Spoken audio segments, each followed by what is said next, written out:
Reasons for not making a video number 3. Well, I made a video once, but it didn't work, so it was a waste of time. Really?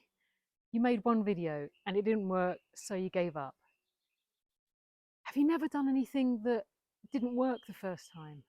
Never tried to make a nice light fluffy sponge, only for it to turn out like a pancake?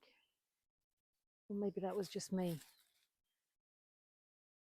When you first tried to walk, did you just get up off the floor and start running? Or did you get up off the floor and fall down? And when you fell down, did you just think, well, I'll just crawl around for the rest of my life? Or did you keep trying and trying again until eventually you can walk? A bit wobbly, but you can walk. Same applies to video. First one you make is probably not going to be the best one you make.